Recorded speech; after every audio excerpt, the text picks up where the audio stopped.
আমার 5 লাখ টাকা লোন নেওয়া, সব মহিলারা এসছে আমার বাড়িতে। আমাদের ঈদটা করতে দিক, আমরা গরুগুলো বিক্রি করি। তোমাদের তো মাথা তোমরা কেন বিক্রি করতে গরু মদিকে কিনতে হবে।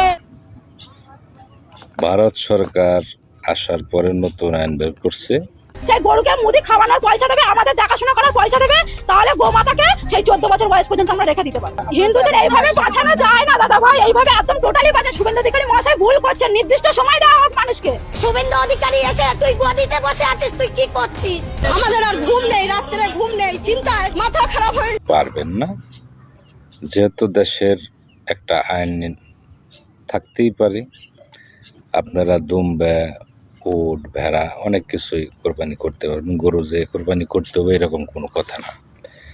তা আল্লাহ যাই হোক, আপনারা অজ্ঞানা করলেও আল্লাহ কবুল করব। তে আসলেও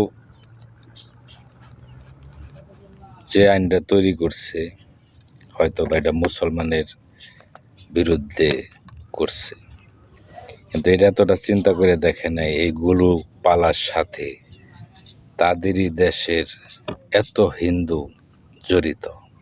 আজকে দেখেন যে আইনটা করছাল, আর হে আইনটা পালন করার জন্য ওই মোদির বিরুদ্ধেই তার দেশের লোক, ওই হিন্দু যারা আছে তারাই খেপে উঠছে। তাই সকল মুসলমান ভাইদের বলবো, আপনারা একটু ধৈর্য ধরে দেখেন খালি তামাশা, আরও সামনে অনেক কিছু দেখতে পারবেন। আর যারা আমার এই ভিডিওটা দেখবেন, আমাদের বাংলাদেশের মানুষ যারা আছেন, ইন্ডিয়ান কোনো গরু আপনারা কোনো আড়ের থেকে কিনবেন না, তাহলেই হয়তোবা আপনার ইন্ডিয়ার যে মুসলমানের উপরে যেসব অত্যাচার শুরু করছে এখানে কিছুটা হলেও বন্ধ হইব। আর এই দেশের যারা অসাধু ব্যবসায়িক আছে তারা গরু আটে আনবো হয়তো কম টাকায় পাওয়ার জন্য, আপনারা দয়া করে এই গরুটা কিনবেন না, এদেরও শিক্ষা হওয়া উচিত আছে আমি মনে করি। তে আপনারা সবাই একটু সতর্ক হয়ে থাকবেন, ইন্ডিয়ান গরু কিনবেন না, ইন্ডিয়ান গরু বয়কট করুন, ইন্ডিয়ার মুসলমানকে বাঁচান, তাতে সব সমস্যার সমাধান হবে। এদের বিরুদ্ধে হিন্দুরাই খেপে যাইছে, আরও চমুল ব্যাগে খেপবো, এটাই আমার কথা।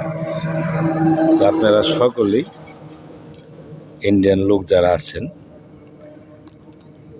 আপনারা গরুটা কিনবেন না, বয়কট করুন গরু। একদিন দেখবেন এই ইন্ডিয়ার হিন্দুরা আপনার মোদির বিরুদ্ধে হন যেভাবে লাগছে আরও তুমুল ব্যাগে লাগবে। কিছুদিন অপেক্ষা করেন, দেখতে পারবেন। ধন্যবাদ সকলকে, আসসালামু আলাইকুম।